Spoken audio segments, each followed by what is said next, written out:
Last ক্লাসে আমরা যেটা পড়েছিলাম সেটা হচ্ছে আমরা অ্যাকাউন্টিং এর স্ট্যান্ডার্ড গুলো পড়েছিলাম। অ্যাকাউন্টিং এর কিছু গাইডলাইন, রুলস এবং প্রিন্সিপাল নিয়ে কথা বলেছিলাম, যেগুলো একটা বোর্ড অফ গভর্নমেন্ট বা রেগুলেটরি বোর্ড সেট করে, যেটা কিনা অ্যাকাউন্টিং এর পলিসি এবং প্র্যাকটিস গুলোর জন্য একটা ফ্রেমওয়ার্ক হিসেবে কাজ করে। আমরা বলেছিলাম দুইটা স্ট্যান্ডার্ডের কথা, একটা হচ্ছে গ্যাপ আর একটা হচ্ছে আইএফআরএস। গ্যাপটা মেইনলি ফলো করে ইউএসএ এবং এটা হচ্ছে রুল বেসড, আর এটা প্রণয়ন করেছে এফএএসবি। আর আইএফআরএস হচ্ছে প্রিন্সিপাল বেসড, আর এটা প্রণয়ন করেছে আইএএসবি। আর আইএফআরএস নরমালি নন ইউএসএ যে কান্ট্রি গুলো তারা ফলো করে। রুল বেস বিষয়টা হচ্ছে যখন আমাদের কিছু হার্ড এন্ড ফাস্ট রুল থাকে, মানে যেখানে আমাদের নির্দিষ্ট একটা স্ট্যান্ডার্ড দেয়া থাকে, এর বাইরে আমাদের যাওয়া যায় না। আর আইএফআরএস হচ্ছে প্রিন্সিপাল বেস, যেটা হচ্ছে আমাদের নির্দিষ্ট কোনো একদম মাত্রা দেয়া থাকে না, হয়তো আমাদের কোনো এক নির্দিষ্ট স্ট্যান্ডার্ড দেয়া থাকে না, কিন্তু আমাদের ফ্লেক্সিবিলিটির সুযোগ থাকে, যেই মাত্রার মধ্যে আমরা কি করতে পারি, আমাদের নিজস্ব স্ট্যান্ডার্ড গুলোকে সেট করে নিতে পারি। গ্যাপের দুটো মেজারমেন্ট প্রিন্সিপালের কথা বলেছিলাম, একটা হচ্ছে হিস্টোরিক্যাল কস্ট প্রিন্সিপাল আর একটা হচ্ছে fair value principle. Historical cost প্রিন্সিপালে আমরা দেখেছি যে অ্যাসেট গুলোকে কস্ট প্রাইসে লিপিবদ্ধ করা হয়, মানে অ্যাসেট গুলো কিনতে যে প্রাইসটা লেগেছিল সেই প্রাইসে লিপিবদ্ধ করা হয়। আর ফেয়ার ভ্যালু প্রিন্সিপাল মানে হচ্ছে একটা নির্দিষ্ট দিনে আমরা অ্যাসেট এবং লায়াবিলিটি গুলোকে রেকর্ড করে থাকি তাদের ফেয়ার ভ্যালুতে। ফেয়ার ভ্যালুটা হচ্ছে একটা নির্দিষ্ট সময় বায়ার এবং সেলার তারা মার্কেট ভ্যালুটাকে বেস রেখে, মানে মার্কেটে যে দামটা এখন আছে সেটাকে বেস রেখে নিজের একটা নির্দিষ্ট একটা দাম সেট করে। এটা হতে পারে বাড়তেও পারে কমতেও পারে, তো এটা নর্মালি ওঠানামা করে, যেমন শেয়ার বাজারে ওঠানামা করে, সেই ধরনের ভ্যালুটাকে আমরা বলছি ফেয়ার ভ্যালু প্রিন্সিপাল। আচ্ছা, আজকে যে টার্মগুলো আমরা বেসিক যে অ্যাকাউন্টিং টার্মগুলো শিখবো সেগুলো হচ্ছে first of all asset. Asset মানে হচ্ছে সম্পদ, যেটা একটা প্রতিষ্ঠান নিজের পজিশন আর কি, একটা মনিটারি পজিশন। প্রতিষ্ঠানের বিভিন্ন ধরনের সম্পদ থাকে, প্রতিষ্ঠান তাদের পণ্যগুলো ছাড়াও প্রতিষ্ঠান অনেক ধরনের সম্পদ ক্রয় করে। যে কোনো প্রতিষ্ঠান শুরু করার আগে তাদের কিছু সম্পদের প্রয়োজন হয়। এই ধরনের সম্পদগুলোকে দুই ভাগে মেইনলি ভাগ করা যায়, একটা হচ্ছে নন কারেন্ট বা ফিক্সড অ্যাসেট, আরেকটা হচ্ছে কারেন্ট বা short term asset. Fixed asset মানে হচ্ছে যেই সম্পদগুলো আমরা একটু দীর্ঘদিন ব্যবহারের জন্য কিনে থাকি, যেগুলোকে আমাদের 1 বছরের মধ্যে টাকায় কনভার্ট করার কোনো ইচ্ছে নেই, সে ধরনের অ্যাসেট গুলোকে আমরা বলছি লং টার্ম বা নন কারেন্ট বা ফিক্সড অ্যাসেট, তিনটা নামে ডাকা যায় ওকে। আর কারেন্ট অ্যাসেটটা হচ্ছে যেটাকে আমরা বলছি যে আমরা 1 বছরের মধ্যে তাকে টাকায় কনভার্ট করে ফেলার চিন্তা ভাবনা করছি, যেগুলোকে আমরা খুব সহজেই টাকায় কনভার্ট করতে পারি, সেই ধরনের অ্যাসেট গুলোকে আমরা বলছি কারেন্ট অ্যাসেট। এছাড়া আরো একটা ভাগ আছে, সেটা হচ্ছে ফিক্সড অ্যাসেটকে আমরা আরো দুই ভাগে ভাগ করতে পারি। এর মধ্যে কিছু সম্পদ আমরা ধরতে পারি, মানে ফিজিক্যাল এক্সিস্টেন্স আছে, আবার কিছু সম্পদ আমরা কি করতে পারি না, টাচ করতে পারি না। যেগুলোকে আমরা টাচ করতে পারি বা ধরতে পারি, যাদের ফিজিক্যাল এক্সিস্টেন্স আছে, তাদেরকে আমরা বলছি ট্যানজিবল অ্যাসেট। আর যাদের ফিজিক্যাল এক্সিস্টেন্স নাই তাদেরকে আমরা বলছি ইনট্যানজিবল অ্যাসেট বা অস্পর্শনীয় সম্পদ, তাদেরকে আমরা ধরতে পারি না। কি ধরনের এরকম কিছু উদাহরণ তাহলে দেখে চলেন। এখানে একটা ডেফিনেশন দেয়া আছে, কারেন্ট অ্যাসেট ভার্সেস নন কারেন্ট অ্যাসেট একটা ডেফিনেশন বলেছে, এটা একটু আগেই বলেছিলাম যে কারেন্ট অ্যাসেট গুলো হচ্ছে যেগুলোকে আমরা উইদিন 1 ইয়ার, আমরা 1 বছরের মধ্যে যেগুলোকে আমরা কি করে ফেলবো, ক্যাশে কনভার্ট করে ফেলবো। আর নন কারেন্ট বা ফিক্সড অ্যাসেট হচ্ছে যেগুলোকে আমরা কি চিন্তা করছি, যেগুলো আমরা লং টার্ম ধরে ব্যবহার করব, consider to B longer term. আমরা 1 বছরের মধ্যে যেগুলোকে কি করব না, ক্যাশে কনভার্ট করব না। আচ্ছা, উদাহরণগুলো তাহলে কি কি ছিল? কারেন্ট অ্যাসেটের উদাহরণগুলো হচ্ছে সারপ্লাস ক্যাশ, যেটা আমার ক্যাশটা আমার হাতে আছে, এই ধরনের ক্যাশটা হচ্ছে আমাদের চলতি সম্পদ বা কারেন্ট অ্যাসেট। এছাড়াও বাকিতে বিক্রির ফলে আমাদের কি তৈরি হয়, অ্যাকাউন্টস রিসিভেবল তৈরি হয় বা আমাদের কোনো দেনাদার সৃষ্টি হয়, যারা আমাকে কি করবে, কিছুদিন পরেই টাকা পরিশোধ করবে বা টাকা দিবে। এই ধরনের মানুষ যারা আছেন তাদেরকে আমরা বলছি অ্যাকাউন্টস রিসিভেবল, বা সেটাকে আমরা বলছি আমাদের স্বল্প মেয়াদী সম্পদ। এই মানুষগুলো হয়তো আমাদের কিছুদিন পরেই কি করে ফেলবে, টাকা দিয়ে দিবে, তখন আমাদের সেটা কি হয়ে যাবে, ক্যাশ হয়ে যাবে, তার আগ পর্যন্ত তারা আমাদের কারেন্ট অ্যাসেট। আচ্ছা, এছাড়া ইনভেন্টরি হতে পারে একটা কারেন্ট অ্যাসেট। আমি যদি শর্ট টার্ম মানে অল্প সময়ের জন্য বা 1 বছরের জন্য কোথাও বিনিয়োগ করি, ব্যাংকে ডিপোজিট যদি রাখি আমি, সেটাও হতে পারে আমার কি ধরনের অ্যাসেট, কারেন্ট অ্যাসেট। আর এছাড়া আমরা আমাদের পণ্য তৈরির জন্য যে র ম্যাটেরিয়াল গুলো কিনি, যেমন আমরা যদি কোনো বাড়ি বানাই, সে বাড়ির জন্য আমরা ইট সিমেন্ট যদি কিনে থাকি, সেই ধরনের র ম্যাটেরিয়ালস গুলোকে আমরা বলছি আমাদের কারেন্ট অ্যাসেট। আচ্ছা, এবার চলে আসি ফিক্সড অ্যাসেটের উদাহরণগুলো কি কি হতে পারে। আমার যদি একটা গাড়ি থাকে, ভেহিকল, আমার যদি কোনো অফিসের ফার্নিচার থাকে, আমার যদি কোনো মেশিনারিজ থাকে, আমার যদি কোনো বিল্ডিং থাকে, সেগুলোকে আমরা কি বলছি, বা আমার যদি কোনো ল্যান্ড থাকে, সেগুলোকে আমরা বলছি আমাদের ফিক্সড অ্যাসেট, যেগুলো আমরা দীর্ঘদিন ধরে ব্যবহার করে থাকি, অন্তত তো 4-5 বছর বা তারও বেশি 10 বছরের জন্য কি করে আমরা ব্যবহার করি। এর পরের যে অ্যাসেটটা নিয়ে আমরা কথা বলবো, এটা হচ্ছে ইনট্যানজিবল অ্যাসেট বা অস্পর্শনীয় সম্পদ। যে সম্পদটার কোনো ফিজিক্যাল সাবস্টেন্স নাই, মানে আমরা ধরতে পারছি না, যাদেরকে দেখা যায় না বাহির থেকে, এই ধরনের কোনো সম্পদ যদি আমার থেকে থাকে, তাহলে আমরা তাদেরকে বলবো অস্পর্শনীয় সম্পদ বা ইনট্যানজিবল অ্যাসেট। কি ধরনের অ্যাসেট হতে পারে ইনট্যানজিবল অ্যাসেট? যেমন ব্র্যান্ড ভ্যালু, গুডউইল বা নলেজ, এগুলোকে আমরা বলছি আমাদের ইনট্যানজিবল অ্যাসেট। ব্র্যান্ড ভ্যালু মানে হচ্ছে যখন একটা পণ্য আমরা কোনো ব্র্যান্ড থেকে কিনি বা ব্র্যান্ড শপ থেকে, লোকাল কোনো জায়গা থেকে না, ব্র্যান্ডেড কোনো জায়গা থেকে কিনি, তখন সেটার একটা আলাদা দাম আমরা পরিশোধ করি, আলাদা একটা ভ্যালু আমরা পরিশোধ করি, সেটাকে আমরা বলছি ব্র্যান্ড ভ্যালু। আর গুডউইল মানে হচ্ছে আমাদের সুনাম, মানে আমরা নির্দিষ্ট কোনো একটা প্রতিষ্ঠান যদি অনেক বছর ধরে চলতে থাকে, তাহলে সেটা যখন আমরা পরবর্তীতে বিক্রি করতে যাই, তখন আমরা সেই প্রতিষ্ঠানের তাদের সম্পদ ছাড়াও আমরা কিছু টাকা বেশি দিয়ে যদি বিক্রি করতে পারি, তাহলে আমরা সেটাকে বলছি আমরা সুনামের জন্য আসলে আমি বেশি টাকা দিয়ে বিক্রি করতে পারলাম। আরো এক ধরনের ইনট্যানজিবল অ্যাসেট হতে পারে নলেজ, যেটাকে আমরা ধরতে পারি না, কিন্তু আমরা কি করতে পারি, ট্রান্সফার করতে পারি। যেমন আমি আমার যেটুকু জানি সেটুকু আপনাদেরকে ট্রান্সফার করছি, এটা এক ধরনের কাইন্ড অফ ইনট্যানজিবল অ্যাসেট। এছাড়া প্যাটেন্ট বা ট্রেডমার্ক, এগুলো আমাদের ইনট্যানজিবল অ্যাসেট। আচ্ছা, এরপরে হচ্ছে আমাদের অ্যাকাউন্টিং এর আরেকটা টার্ম আছে, সেটা হচ্ছে ক্যাশ বেসিস অ্যাকাউন্টিং আর হচ্ছে অ্যাক্রুয়াল বেসিস অ্যাকাউন্টিং। আমরা অ্যাকাউন্টিং মূলত যখন হিসাবগুলো রাখি, তখন আমরা দুই ভাবে রাখতে পারি। এইবার আমরা সেগুলোকে ক্যাশ বেসিস অ্যাকাউন্টিং আন্ডারে রাখতে পারি, অথবা আমরা অ্যাক্রুয়াল বেসিস অ্যাকাউন্টিং এর আন্ডারে রাখতে পারি। তাহলে দুটো পদ্ধতির দুটো প্রিন্সিপাল আছে, দুটো প্রিন্সিপাল দুজন ফলো করে। ক্যাশ বেসিস অ্যাকাউন্টিং এ যেটা ফলো করা হয় তা হচ্ছে একটা ইনকাম তখনই শুধুমাত্র আমি রেকর্ড করব যখন ক্যাশ টাকাটা আমার হাতে আসবে, অথবা একটা এক্সপেন্স আমি শুধু তখনই রেকর্ড করব যখন আমি এই এক্সপেন্সের জন্য টাকাটা দিয়ে দিব।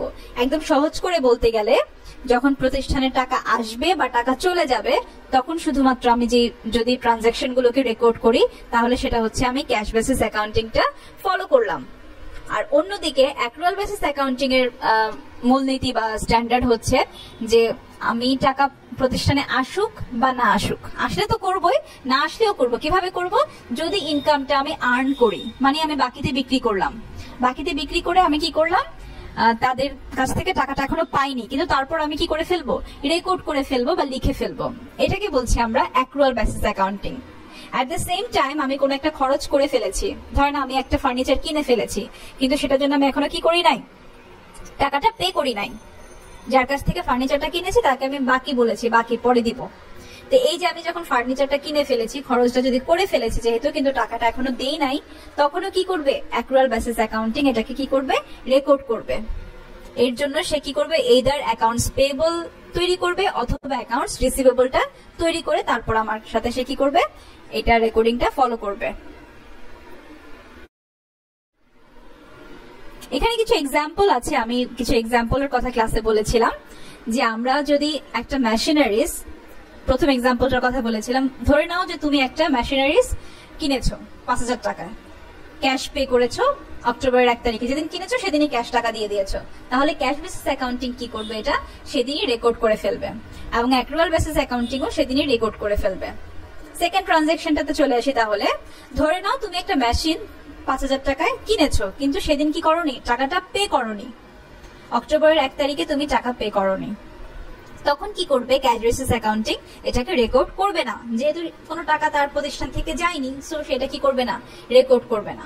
কিন্তু অ্যাক্রুয়াল বেসিস অ্যাকাউন্টিং সে কি করবে, সে রেকর্ড করবে এবং একটা দায় সৃষ্টি করবে, যেহেতু কি হয়নি, টাকাটা এখনো দেয়া হয়নি, তার মানে হচ্ছে আমাদের একটা দায় সৃষ্টি হয়েছে। এই দায়টার নাম হচ্ছে অ্যাকাউন্টস পেয়েবল। পেয়েবল শব্দটার সাথে পের সম্পর্ক, মানে দিতে হবে। পেয়েবল মানে হচ্ছে ভবিষ্যতে আমাকে দিতে হবে, এরকম একটা দায় সে সৃষ্টি করে বলবে যে এটাকে রেকর্ড করে ফেলো। থার্ড যে এক্সাম্পলটা আমরা দিয়েছিলাম সেটা হচ্ছে, ধরে নাও তুমি ক্লাসে কি করেছো, তুমি একটা মেশিনারিজ কিনেছো যেটা 2 তারিখে কিনেছিলে সেই মেশিনারিজ তো বাকিতে কিনেছিলে, এখন তুমি অক্টোবরের 3 তারিখে এসে কি করলে, সেটার জন্য পে করলে। এখন এক ক্যাশ বেসিস অ্যাকাউন্টিং সে কি করবে, এটাকে রেকর্ড করে ফেলবে যেহেতু ক্যাশ টাকা চলে গিয়েছে। আর অন্যদিকে অ্যাক্রুয়াল বেসিস অ্যাকাউন্টিং কি করবে, সে যেহেতু একটা দায় সৃষ্টি করেছিল 1 তারিখে, সেটাকে কি করবে 3 তারিখে মুছে ফেলবে। সেই দায়টাকে সে ক্লিয়ার করে দিবে, বলবে দায়টা এখন কমে গিয়েছে, আমার এখন আর দায় নাই। এই হচ্ছে ক্যাশ বেসিস অ্যাকাউন্টিং আর অ্যাক্রুয়াল বেসিস অ্যাকাউন্টিং এর মধ্যে পার্থক্য। আমরা নরমালি অ্যাক্রুয়াল বেসিস অ্যাকাউন্টিংটা ফলো করি, আমরা নরমালি ক্যাশ বেসিস অ্যাকাউন্টিংটা ফলো করি না। আচ্ছা, এরপরে আমরা যেটা বলেছিলাম accounts receivable versus accounts payable.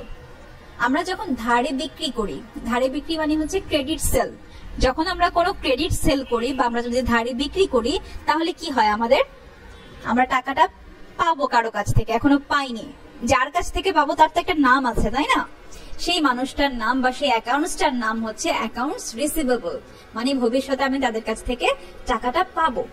এই যে ভবিষ্যতে পাবো সেটা কবে পাবো আমি জানি না, ধরে নিচ্ছি এই মাসের মধ্যে বা এই বছরের মধ্যেই পাবো, নিশ্চয়ই এই বছরের মধ্যেই পাবো, আমরা পরবর্তী বছর নিশ্চয়ই ওয়েট করবো না।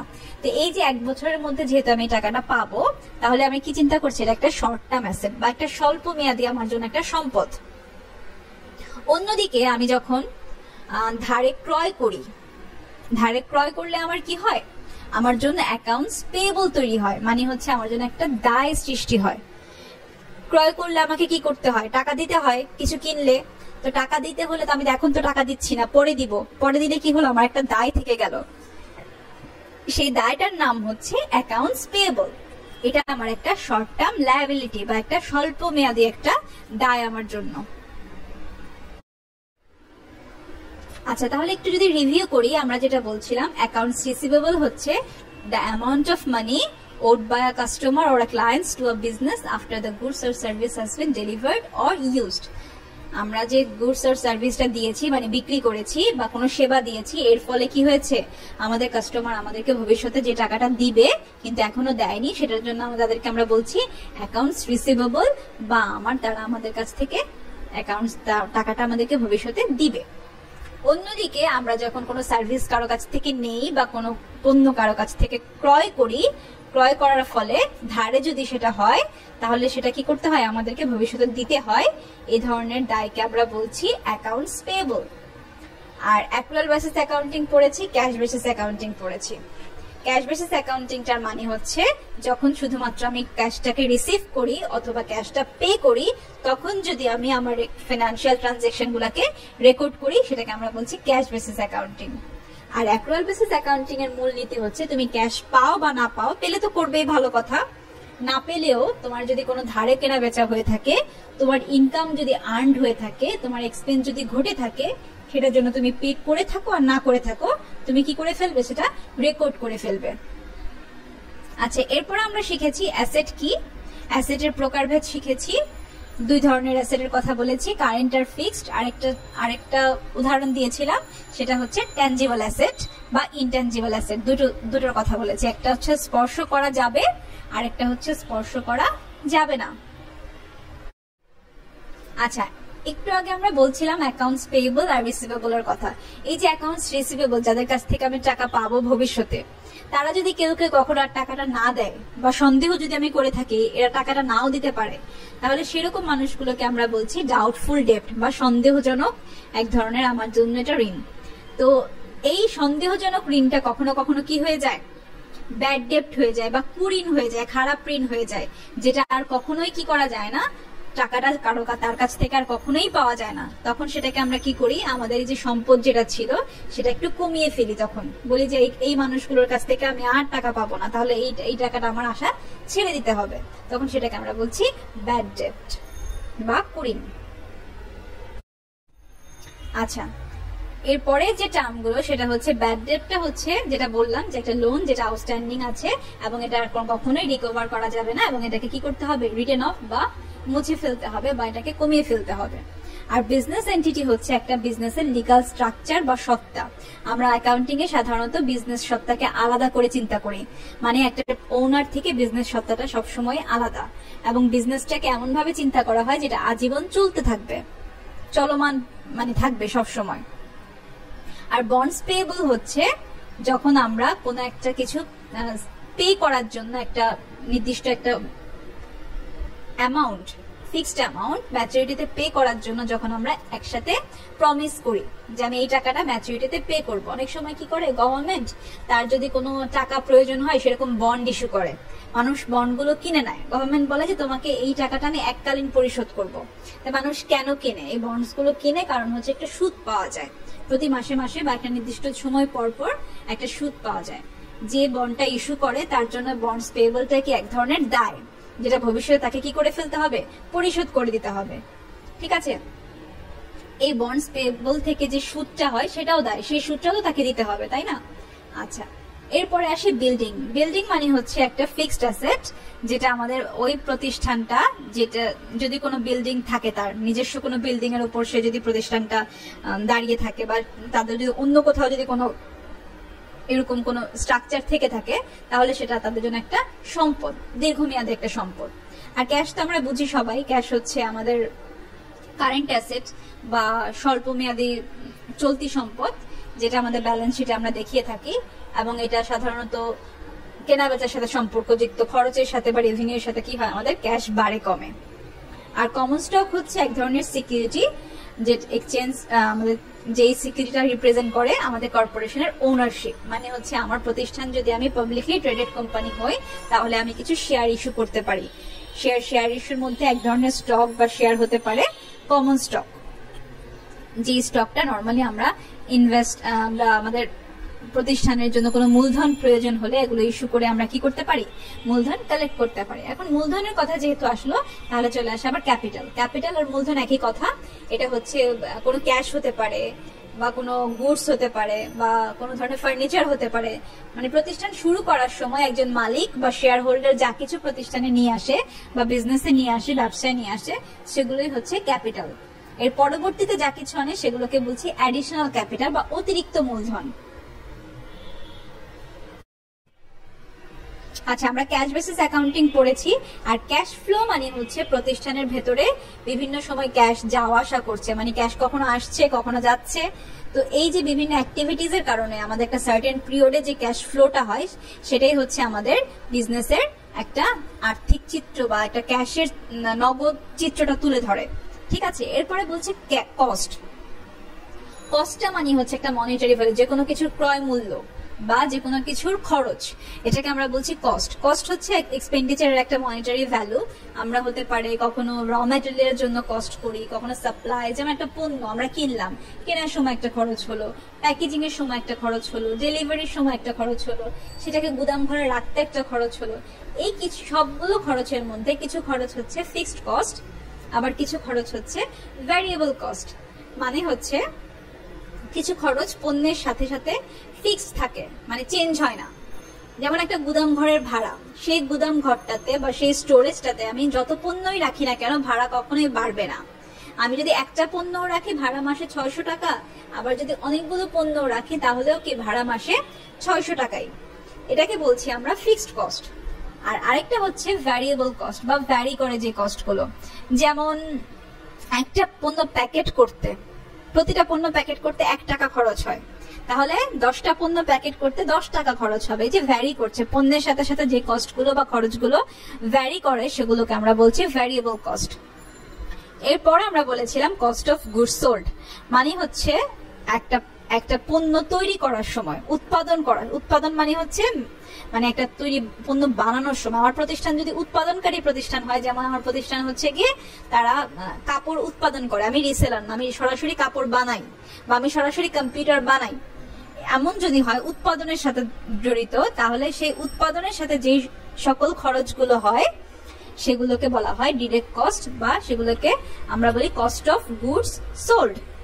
গুডসটা সেল করার জন্য যে খরচগুলো, সেগুলোকে আমরা বলছি কস্ট অফ গুডস সোল্ড। আচ্ছা, এরপরে আছে আমাদের ক্রেডিট। ক্রেডিট মানে হচ্ছে একটা প্রতিষ্ঠান, আমরা যখন ফিনান্সিয়াল হিসাব করি তখন দুইটা পাশ চিন্তা করি, ডেবিট আর একটা হচ্ছে ক্রেডিট। ক্রেডিট পাশটা মানে হচ্ছে কোনো লায়াবিলিটি যদি বেড়ে যায় তাহলে আমরা সেটাকে ক্রেডিট করি, কোনো খরচ যদি হয় সেটাকে আমরা কি করি? ক্রেডিট করি। আবার কোনো অ্যাসেট যদি কমে যায় তাহলে আমরা সেটাকে কি করি? ক্রেডিট করি। তার মানে হচ্ছে প্রত্যেকটা সম্পদ, প্রত্যেকটা খরচ, প্রত্যেকটা দায়, প্রত্যেকটা রেভিনিউ, এই সব কিছুর একটা ধরন আছে, নির্দিষ্ট একটা বৈশিষ্ট্য আছে, সেটা হয় ডেবিট অথবা ক্রেডিট। এখন কি হবে সেগুলোকে আমাকে খুঁজে বের করতে হবে। তাহলে ক্রেডিট আর ডেবিটটা বোঝার জন্য আর একটু পরে আমরা যখন অ্যাকাউন্টিং ইকুয়েশন শিখবো তখন আমরা এটা জানবো। আচ্ছা, ডেবিটটা হচ্ছে, তার মানে সহজ ভাষায় ডেবিটটা হচ্ছে অ্যাসেট যখন বেড়ে যায় তখন আমরা সেটাকে ডেবিট করি। ডেবিট এবং ক্রেডিট দুইটা পাশ বা দুইটা ধরন, দুইটা নেচার। আর যখন আমাদের এক্সপেন্স হয়, প্রতিষ্ঠানে কোনো এক্সপেন্স হয়, তখন আমরা সেটাকে ডেবিট করি। আবার লায়াবিলিটি যদি কমে যায় তখন আমরা কি করি, সেটাকে ডেবিট করি। আর লাস্ট ওয়ান হচ্ছে ডেপ্রিসিয়েশন। ডেপ্রিসিয়েশন মানে হচ্ছে কোনো অ্যাসেটের ব্যবহারের ফলে যেই ধরনের ভ্যালু কমে যায়। যেমন আমি একটা ফার্নিচার 10 বছর ব্যবহার করেছি, 10 বছর ধর আমি প্রথমে একটা ফার্নিচার কিনেছি 30,000 টাকা দিয়ে, 10 বছর ব্যবহারের পর আমি ফার্নিচারটা বিক্রি করতে পারবো কত টাকায়? 30,000 টাকা বিক্রি করতে পারবো? পারবো না, তো ম্যাক্সিমাম 5-6 হাজার টাকা বিক্রি করতে পারবো। এই যে ব্যবহারের ফলে আমার ফার্নিচারের দামটা কমে গেল, এটাকে আমরা বলছি ডেপ্রিসিয়েশন বা অবচয়। মানে ব্যবহার জনিত কারণে যে ক্ষয়গুলো বা যে চিয়ার অফটা হয়েছে একটা ফার্নিচারের বা একটা সম্পদের, সেটাকে আমরা বলছি ডেপ্রিসিয়েশন বা অবচয়। আচ্ছা, এখানে এই চিত্রটাতে ডিআর এবং সিআর মানে ডেবিট এবং ক্রেডিটটাকে সহজভাবে একটু একটা চারকোনা বক্সের মধ্যে বোঝানোর চেষ্টা করেছে। প্রথম দুটো ব্যালেন্স শিটে যায়। ব্যালেন্স শিট মানে হচ্ছে গিয়ে আমাদের সম্পদ এবং দায়গুলো যেখানে থাকে সেটাকে আমরা ব্যালেন্স শিট বলি। যে রিপোর্টটাতে লেখা থাকে সেটাকে আমরা বলছি আমাদের ব্যালেন্স শিট। তার মানে হচ্ছে অ্যাসেট এবং লায়াবিলিটি গুলাকে আমরা কি কোথায় নিয়ে যাই? ব্যালেন্স শিটে নিয়ে যাই। ব্যালেন্স শিটেরও দুইটা পাশ থাকে, একটা ডেবিট পাশ, বাম পাশটাকে আমরা ডেবিট করি আর ডান পাশটাকে আমরা ক্রেডিট লিখি। তাহলে ডেবিট পাশে কি লেখা থাকে? ডেবিট পাশে লেখা থাকে অ্যাসেট গুলো, তাই না? আর ক্রেডিট পাশে লেখা থাকে লায়াবিলিটিস গুলো। অন্যদিকে আরো একটা রিপোর্ট আমরা তৈরি করি, সেটাকে আমরা বলি প্রফিট এন্ড লস স্টেটমেন্ট, মানে আয় ব্যয় বিবরণী। একটা হচ্ছে সম্পদের হিসাব, দায়ের হিসাব, আর একটা হচ্ছে আয় আর ব্যয়ের হিসাব। আয় ব্যয় হিসাবের মধ্যেও আবার দুইটা পাশ থাকবে, একটা হচ্ছে ডেবিট পাশ আর একটা হচ্ছে ক্রেডিট পাশ। ডেবিট পাশটাতে আমরা লিখি এক্সপেন্স গুলো, যখন সেগুলোকে আমরা ডেবিট বা ইনক্রিজ করে দেই। আর ক্রেডিট পাশে আমরা লিখি ইনকাম গুলো। তার মানে হচ্ছে এই যে বক্সটা দেখা যাচ্ছে, বক্সটা যদি আমি আলাদা হিসাব করি, তার মানে ডেবিট পাশে যায় অ্যাসেট গুলো, ক্রেডিট পাশে যায় লায়াবিলিটিস গুলো। আবার ডেবিট পাশে যায় এক্সপেন্স গুলো, ক্রেডিট পাশে যায় ইনকাম গুলো। কিছু এক্সেপশন আছে, সেগুলো আমরা পরে শিখবো, এখনই শিখবো না। এরপরে আমাদের একটা ইন ক্লাস পার্টিসিপেশন ছিল, যেটা আমরা দেখেছিলাম যে আমরা কিছু সম্পদ ক্লাসিফাই করতে বলেছিলাম। এটা আমি এখন বলে দিচ্ছি কোনগুলো কি হবে। প্রথমে যে সম্পদটা দেখা যাচ্ছে সেটা হচ্ছে অ্যাকাউন্টস রিসিভেবল। অ্যাকাউন্টস রিসিভেবল, এটা আমরা একটা ফানি একটা পিকচার দেওয়ার চেষ্টা করেছি, এটা জাস্ট একটা নর্মাল একটা এক্সাম্পল। তো ধরে নিচ্ছি লোকটার কাছে আমরা টাকা পাই, তাই না? সে আমার হচ্ছে অ্যাকাউন্টস রিসিভেবল, আমি তার কাছে ভবিষ্যতে টাকা পাবো, তার মানে সে হচ্ছে আমার শর্ট টার্ম অ্যাসেট বা স্বল্পমেয়াদী সম্পদ। এরপরে যে ছবিটা দেখা যাচ্ছে 2 নাম্বার, সেটা হচ্ছে একটা চেক। এটা আমার একটা শর্ট টার্ম অ্যাসেট বা কারেন্ট অ্যাসেট। আমি শর্ট টার্ম বলছি বারবার, শর্ট টার্ম বা কারেন্ট একই কথা। তো এটা হচ্ছে আমার একটা কারেন্ট অ্যাসেট বা চলতি সম্পদ।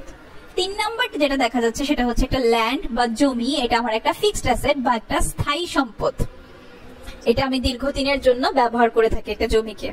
4 নাম্বার যেটা দেখা যাচ্ছে এটা হচ্ছে আমার একটা ফার্নিচার, বা এটাও আমার একটা ফিক্সড অ্যাসেট, এটা আমরা অনেকদিন ব্যবহার করি। 5 নাম্বারে যেটা দেখা যাচ্ছে সেটাও আমার একটা ফিক্সড অ্যাসেট, কম্পিউটার, এটা একটা আমরা অনেকদিন ব্যবহার করে থাকি, এই জন্য আমরা এটাকে ফিক্সড অ্যাসেট বলবো। ক্যাশ হচ্ছে আমার একটা শর্ট টার্ম বা কারেন্ট অ্যাসেট। আমাদের হাতে ক্যাশ খুব অল্প দিন থাকে, আমরা হচ্ছে এটাকে খরচ করে ফেলি, বা প্রতিষ্ঠানের সবচেয়ে তরল সম্পদ বলি আমরা এটাকে। মানে ইজিলি ক্যাশটাকে তো আর ক্যাশে কনভার্ট করা কিছু নাই, ক্যাশটা তো ক্যাশই। কারেন্ট অ্যাসেট হওয়ার একটাই শর্ত বলেছিলাম, 1 বছরের মধ্যে যেটাকে ক্যাশে কনভার্ট করে ফেলা যায়। তার মানে প্রতিষ্ঠানের সবচেয়ে তরল সম্পদ যদি কেউ জিজ্ঞেস করে, তাহলে এটা হচ্ছে সবচেয়ে তরল সম্পদ হচ্ছে ক্যাশ, একদম রেডিলি অ্যাভেলেবল, যখন চাবেন তখনই পাবেন। 7 নাম্বারটা হচ্ছে একটা ব্র্যান্ড ভ্যালু। অ্যাপল এখানে আমি দেখাতে চেয়েছি, আসলে এটা তো আসলে দেখা যায় না, একটা ব্র্যান্ড ভ্যালু। এটা হচ্ছে আমাদের ইনট্যাঞ্জিবল অ্যাসেট বা অস্পর্শনীয় সম্পদ, যেটাকে আমরা কি করতে পারি না, স্পর্শ করতে পারি না, কিন্তু তাদের একটা ভ্যালু আছে, আলাদা একটা দাম আছে। আচ্ছা, এই ছিল আমাদের আজকের ক্লাসটা। আমি খুব শর্ট ভাবে বলতে চেষ্টা করেছি।